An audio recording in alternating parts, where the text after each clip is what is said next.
Est-ce que le micro marche? Qu'est-ce qu'on dit pour le test micro? Je vous écoute.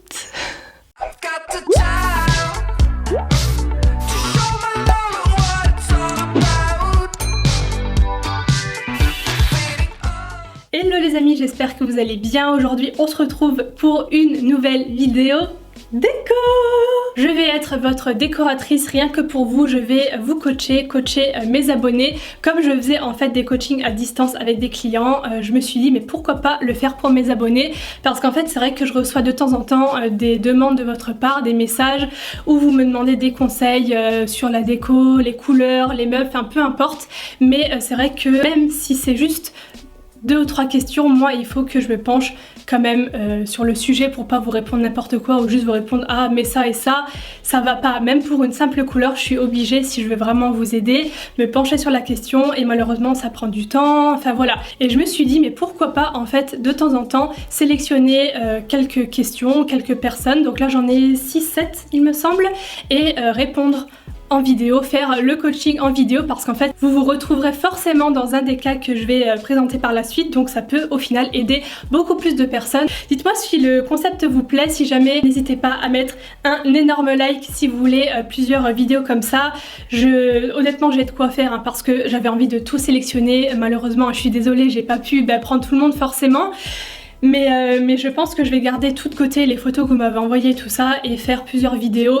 Donc si jamais vous voulez participer à une des prochaines, mon Instagram est toujours ici. Donc n'hésitez pas à me rejoindre dessus, comme ça vous serez au courant de la prochaine. Je vais légèrement me décaler ici, comme ça je vais pouvoir vous mettre des photos d'exemple à chaque fois pour vous illustrer un petit peu ce que je vous raconte. Donc je commence par un sujet qui concerne la couleur. Donc hello Laura, j'ai un coin canapé avec lequel je ne sais pas quoi faire, un mur avec un recoin, bref, j'avais pensé à des étagères mais je ne suis pas sûre de moi. Penses-tu que peindre pourrait être une bonne idée? Merci d'avance et j'ai hâte de voir cette vidéo. Donc déjà pour la question de peindre, est-ce que ce serait une bonne idée? Alors oui, mais par contre, moi personnellement je ne peindrai pas le mur qui est enfoncé, donc le petit mur rectangle qui touche l'angle. Je peindrai au contraire les deux qui l'entourent, donc celui au-dessus du canapé et l'autre qui continue dans l'autre angle. Et au niveau couleur, si tous les autres murs de ta pièce sont blancs, et bien franchement si je serais toi, j'oserais une couleur forte. Par exemple, je vois que tu as des coussins avec des tons bleus, marine, comme ça, je verrais bien un beau bleu vraiment qui ressort sur ces deux murs-là. Si tout le reste, bien sûr, encore une fois, je répète, est blanc, je trouve que ça donnerait vachement de caractère en fait à ces deux murs là. Tu pourras t'amuser à mettre une jolie déco au milieu, j'en sais rien, un joli miroir, des étagères, oui pourquoi pas, tu m'as posé la question il me semble. Ouais c'est ça. Alors maintenant je vais passer à une salle de bain, vous verrez que j'en ai une autre par la suite. En fait je trouvais ça intéressant de prendre les salles de bain, c'est vrai que c'est une pièce qui est beaucoup revenue et c'est pas une pièce dont j'ai souvent parlé dans mes vidéos déco, donc je me suis dit que j'allais en sélectionner deux puisque les problématiques, on va dire, les questions sont légèrement différentes. Donc la première ça concerne plutôt le gain de place. Alors on me dit je manque de rangement et j'ai pas d'idée pour en avoir. Toutes les solutions qui me viennent sont soit trop moches, soit non résistantes à l'eau. Je voudrais pouvoir gagner de la place pour ranger mon maquillage et le top serait pour avoir les serviettes dans la salle de bain sans que ça prenne l'eau. Bon déjà comme j'ai dit plusieurs fois, quand une pièce est vraiment petite et que vous avez des meubles qui prennent toute la surface quasiment, on peut pas pousser les murs, mais il y a quand même des petites solutions et des petites astuces qu'on peut appliquer. Tout ce qui est douche on va oublier parce que c'est un coin qui est forcément trop humide. Tu as déjà des crochets pour accrocher ton peignoir ou quoi que ce soit, voilà, mais en meuble ou en rangement on oublie le coin douche, il y a trop d'eau, c'est pas possible.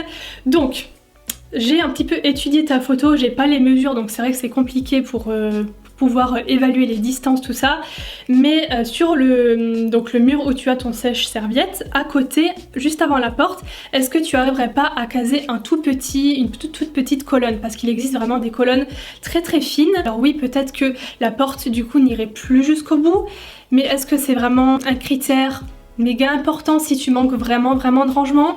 Donc à réfléchir, encore une fois j'ai pas les mesures donc c'est difficile à dire, donc déjà ça. Et ensuite à droite de ton meuble avec les vasques, tu as un mur donc à partir des vasques jusqu'en haut qui est vide. Tu pourrais l'exploiter en accrochant des étagères par exemple. Faut vraiment aller sur la hauteur hein, dans ce genre de pièces petites, que ce soit la salle de bain ou une autre pièce. Alors c'est sûr que c'est pas forcément le plus esthétique, on est d'accord, mais il faut poser le pour et le contre et le plus pratique et est-ce qu'on veut du pratique ou est-ce qu'on veut de l'esthétique. On peut pas tout avoir. Tu as aussi, j'ai trouvé ça sympa, j'ai trouvé une photo, je vous mettrai de toute façon pour vous montrer, des petits rangements en fait que tu peux fixer directement au mur où tu peux ranger tes trucs à cheveux, ton make-up et tous tes petits soins. Et la dernière chose à laquelle on ne pense pas forcément, c'est la porte, exploiter l'arrière. On peut tout à fait suspendre un petit...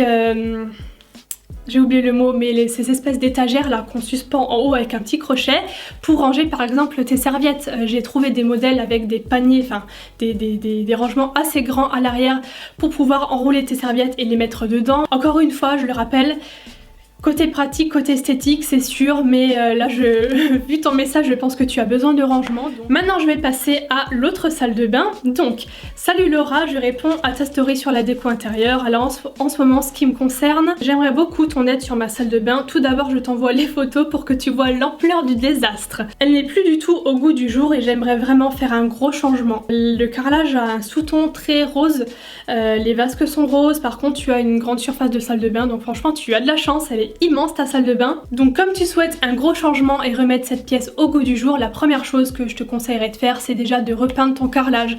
C'est super facile, c'est pas très long, c'est comme pour peindre un mur tout à fait banal. Maintenant on en trouve dans toutes les marques, enfin voilà, c'est plus du tout... c'est quelque chose qui se fait très couramment dans les magasins de bricolage. Tu vas chercher ta peinture pour carrelage, pour pièces humides. Tu peins donc tout ce qui est hors sol, hein, donc les murs.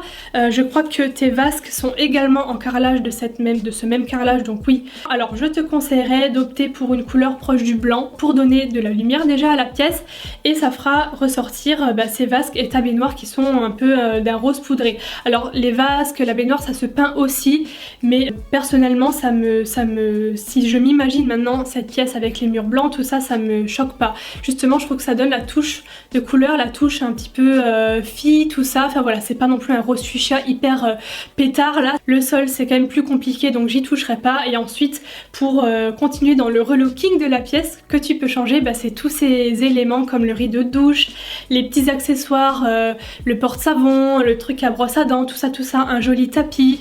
Tu peux aussi changer tes miroirs. Là je vois que tu as des miroirs ronds.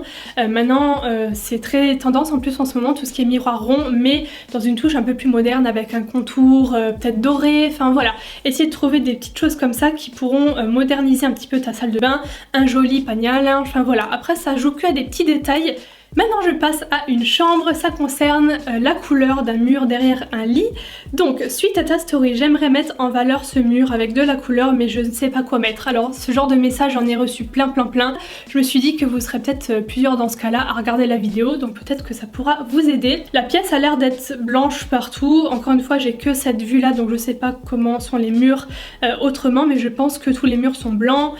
Tes meubles ont l'air d'être blancs également, du moins ton meuble de lit est blanc, ta housse de couette également, donc voilà, c'est pas trop coloré dans l'ensemble. Donc en fait la réponse va être pas très compliquée, tu peux limite tout te permettre en fait. Après ça va dépendre de tes goûts. Est-ce que tu es plus attiré vers les couleurs claires, les couleurs hyper flashy, les couleurs foncées, enfin voilà. Ton mur il est pas très large donc tu peux te permettre même des couleurs foncées, ça va pas être trop parce que voilà, ce genre de couleur faut faire attention, mais là le mur n'est pas très grand en dimension donc... Écoute, c'est selon tes goûts. Après, par contre, ce qu'il va falloir voir, c'est les décos que tu vas rajouter par-dessus, que tu vas accrocher au mur. Parce que là, par exemple, je vois que tu as des cadres un petit peu dans les tons bleus. Voilà, donc par exemple, si tu choisis une couleur chaude, évite le bleu par-dessus, ça va faire contraire, ça va faire très bizarre. Essaye de rester dans les mêmes tons sur les décos que tu vas mettre sur ce mur par la suite. C'est surtout ça en fait qu'il va falloir regarder. Mais sinon, freestyle, hein, franchement, là c'est pas très compliqué.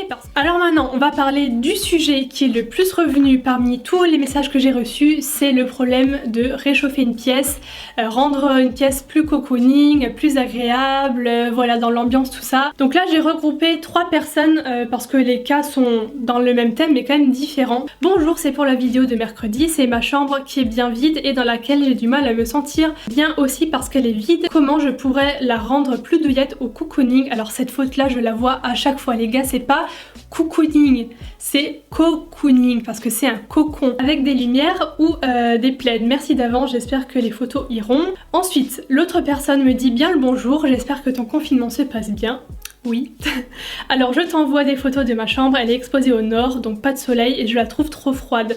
J'aimerais donc réchauffer cette pièce où je passe le plus clair de mon temps. Et la troisième personne me dit coucou, suite à tes stories, je te contacte, j'ai cette pièce qui est mon salon, je trouve qu'elle manque de vie, qu'elle n'est pas assez chaleureuse, aurais-tu des conseils pour m'aider? Donc toutes ces pièces ont un point en commun, je pense que vous l'avez vu, ça manque de chaleur, ça manque de petites touches voilà, qui donnent cette ambiance plus cocooning tout simplement, c'est vraiment le mot qui résume ça. Pour cette problématique, il y a vraiment plusieurs astuces à appliquer qui marcheront forcément à tous les coups. En premier, c'est tout ce qui est matière. Donc les matières chaudes, que ce soit à l'œil, donc visuellement ou au toucher.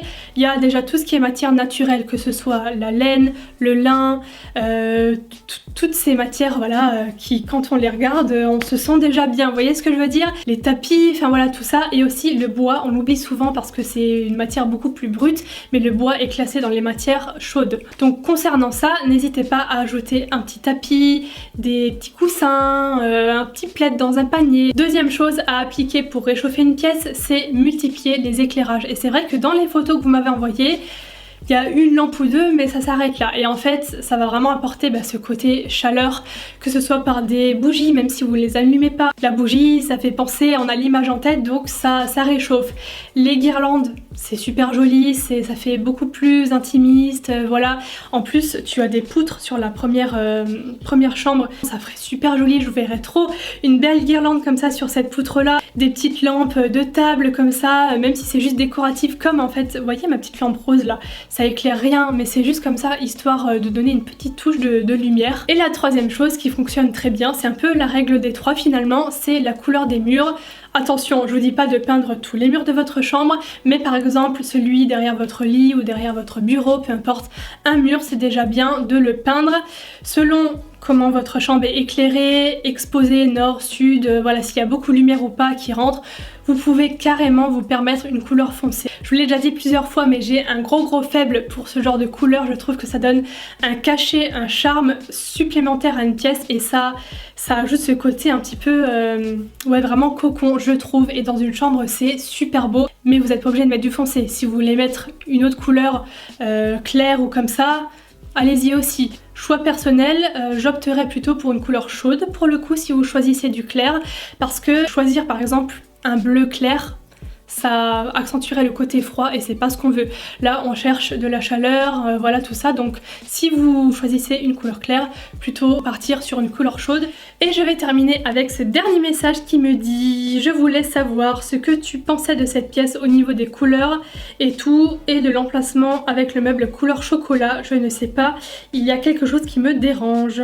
Si tu as des idées pour habiller mes murs tout tristes, je suis preneuse. Donc là ça fait quand même beaucoup de choses en un message. Je vais plutôt me concentrer sur ton meuble que tu trouves bizarre et je vais te dire pourquoi tu le trouves bizarre. Parce que déjà la plupart de tes meubles sont noirs, tu as un gros buffet noir qu'on voit pas mal et ta table basse également, et aussi au niveau des matières c'est pas du tout, en fait c'est tout le contraire au niveau des matières, c'est pour ça que ça te choque peut-être aussi. Ta table basse et ton buffet font très design, c'est du verre, c'est de l'acier, c'est assez froid au niveau de la matière, ce genre de l'acier tout ça c'est froid visuellement, et ton meuble chocolat il est en bois, hein. Je suppose que c'est du bois, donc le bois comme je l'ai dit tout à l'heure c'est une matière chaude, donc c'est tout à fait normal au final que tu le trouves bizarre. C'est vrai qu'il fait un petit peu perdu là parmi les autres, donc moi je te conseillerais de le repeindre, hein. Voilà une solution à petit prix, de le relooker alors en noir, hein, pour que ça aille avec le reste, parce qu'au moins au niveau famille couleur ça va déjà s'accorder beaucoup mieux je trouve. On arrive donc à la fin de cette vidéo, ça m'a fait ultra plaisir en fait parce que je vous ai vraiment coaché comme je le faisais pour mes clients au téléphone ou comme ça à distance, c'est vraiment la même chose, donc j'espère vraiment que le concept vous plaira, que mes conseils pourront surtout vous aider. Si jamais vous voulez d'autres vidéos comme ça, écoutez, n'hésitez pas à mettre un énorme like et me donner vos avis dans les commentaires. Je vous fais des bisous, n'oubliez pas de me rejoindre sur Instagram si jamais vous voulez participer aux prochaines fois. Il est juste ici, et n'hésitez pas à vous abonner à la chaîne si mes vidéos vous plaisent. Moi je vous fais plein de gros bisous et je vous retrouve très bientôt. Bye!